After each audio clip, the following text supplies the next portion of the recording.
তৃণমূল কাউন্সিলরের বিরুদ্ধে তোলাবাজির অভিযোগ। বেপাত্তা কাউন্সিলর। মালদার ইংরেজবাজার পৌরসভা 4 নম্বর ওয়ার্ডে ঘটনাকে ঘিরে চাঞ্চল্য। ঘটনার তদন্তে ইংরেজবাজার থানার পুলিশ। ইংরেজবাজার পৌরসভা 4 নম্বর ওয়ার্ডের কাউন্সিলর অশোক শাহ, 4 নম্বর ওয়ার্ডে অবস্থিত গৌরবঙ্গ হকার্স কর্নার ব্যবসায়ী মৃণাল মৈত্র ইংরেজবাজার থানার অভিযোগ জানিয়েছে। 4 নম্বর ওয়ার্ডের কাউন্সিলর অশোক শাহ দোকান দেওয়ার নাম করে ব্যবসায়ীদের কাছ থেকে লক্ষাধিক টাকা নিয়েছে। সেই টাকা ফেরতের দাবিতেই তিনি ইংরেজবাজার থানার দ্বারস্থ হয়েছেন।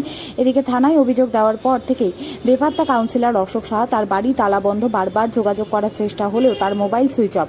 যদিও কাউন্সিলরের পাশে দাঁড়িয়েছে ইংরেজবাজার পৌরসভার পুর প্রধান কৃষ্ণেন্দু নারায়ণ চৌধুরী। তিনি বলেন, অভিযোগ কি সঠিক নয়, পুলিশ তদন্ত করুক। আর কাউন্সিলরের তোলাবাজি নিয়ে সরব বিজেপি।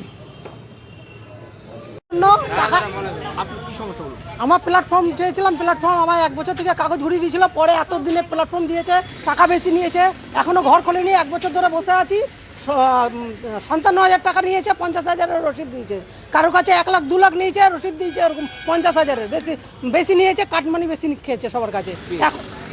গোপাল সাহা আর আপনার ওই গোপাল নন্দী, অশোক সাহা। অশোক সাহা কাউন্সিলর 2 নম্বর কলোনি,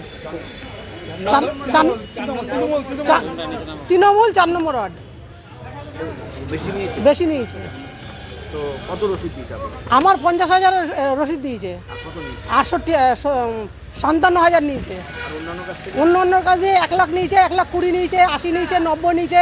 যার কাছে যেরকম পেয়েছে সেরকম নিয়েছে কাটমানি। আর আমার দোকান এখনো খোলেনি, আমি ব্যবসা করতে পারছি না। 1 বছর থেকে আমাকে বসিয়ে রেখেছে। আমাকে এখনো বলছে, তুই ওদের সঙ্গে ঘুরছিস কেন, ওদের সঙ্গে কেন ঘুরছিস, এই কথাও আমাকে বলছে। তা আমি বললাম, আমি এখনো 1 বছর থেকে বসে আছি, দোকান করতে পারছি না, তার জন্য ওদের সঙ্গে যাচ্ছি। আমি টাকা পয়সা ঘুরিয়ে পাচ্ছি না, দোকান করতে পারছি না। মূলত এই যে আপনাদের যে ক্ষোভ বিক্ষোভ দেখাচ্ছেন, কেন, কি কারণে? এ তো কাটমানি টাকা নিয়েছে, 2 লাখ টাকা রসিদ, আর 6 লাখ টাকা নিয়েছে আমাদের কাছে। কারো কাছে 6 লাখ টাকা, কারো 5.5 লাখ হচ্ছে টাকা। কি যে এই টাকা নিয়েছে অশোক কাউন্সিলর, টিএমসি দলের 4 নম্বর ওয়ার্ডের। আমরা টাকা ফেরত চাই। 2 লাখ টাকা রসিদ দিয়েছে, 2 লাখ টাকা, 4 লাখ টাকা নিয়েছে, 6 লাখ টাকা টোটাল 6 লাখ টাকা নিয়েছে। রসিদ দিয়েছে কত? 2 লাখ টাকার, 4 লাখ টাকা ফেরত চাই আমরা।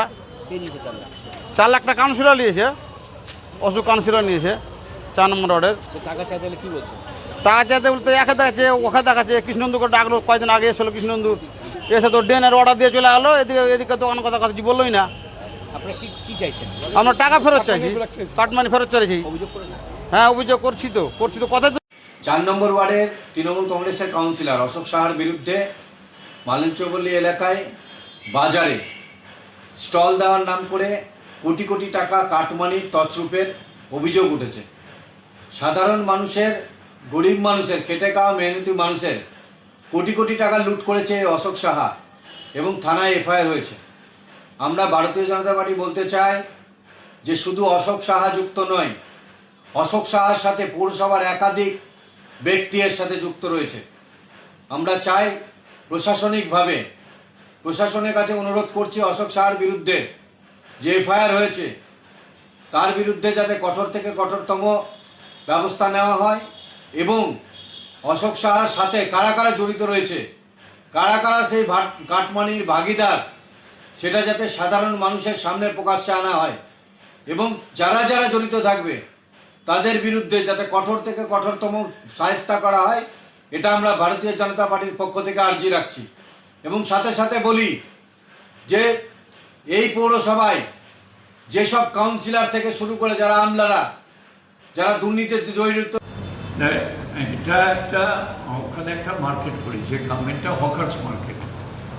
ওখানে একটা ড্রেন ছিল আমাদের, সেই ড্রেনটাকে সেটেলসেল করে ওই জায়গাটা অনেক বড় জায়গা, সেই ড্রেনটাকে আমরা ন্যারো করে নিয়ে গেছি। তো ওই ড্রেনের জায়গাটা একটা হকার্স, এটা গভর্নমেন্ট অফ ইন্ডিয়ার হকার্স মার্কেট সব জায়গায় করতে বলছে, হকার্সের রিহ্যাবিলিট করতে বলেছে। মানে আমরা বোর্ড অফ কাউন্সিলর্সের সিদ্ধান্ত নিয়েছিলাম। তো ওইখানে আমরা একটা রেট, বোর্ড অফ কাউন্সিলর্সের সিদ্ধান্ত নেওয়া হচ্ছিল যে দোকান হলে এই রেট, প্ল্যাটফর্ম হলে এই রেট, ভাড়া এটা। এবং সেই মতো যারা আমাদের কাছে ওইখানে যারা বসে থাকতো, দোকান করতো বিভিন্নভাবে, তাদেরকে রিহ্যাবিলিট করা হচ্ছে। তো ওইরা যখন আমাদের কাছে এসেছিল তখন আমরা সেই টাকাগুলো জমা দিয়ে তাকে রিসিভ দিয়েছি। যা রেট, বাইরে কাকে দিয়েছে না দিয়েছে এখানে আমরা বিন্দু বিসর্গ যাই না। আমাদের কাছে এরকম অভিযোগ হলে আমরা এইটুকু বলবো, আইন যা আছে আইন চলবে। বাড়তি টাকা নেওয়া হয়েছে, কাউন্সিলর রিসিভ দেননি। প্রার্থী যদি কেউ নেয় তাহলে সেটা পুলিশ দেখবে, আমাদের কিছু দেখার নেই। কাউন্সিলর যদি ইনভলভ থাকে তাহলে হবে, আর যদি ইনভলভ না হয় কাউন্সিলরকে, আমার নামও তো বলছিল ডিএসের টাকা বিক্রি করে দিচ্ছে, সব বিক্রি করে দিচ্ছে, জানতো নাকি অ্যাসেট কত বেড়েছে বিজেপি আগে ডিএসের না উপর থেকে নিয়ে এসছি, আমি আকাশ থেকে নিয়ে এসছি। অনেক গভর্নমেন্ট অফিস ভাড়া দেয়, আমরা রেজুলেশন নিয়ে করেছি, যে টাকা আমরা ধরেছি সেই টাকাই আমাদেরকে দিয়েছে। আমরা বাড়তি টাকা মিউনিসিপ্যালিটিতে নিয়ে কম পয়সা রিসিভ দিই। আর পুলিশ এনকোয়ারি করুক না, এনকোয়ারি করে দেখুক।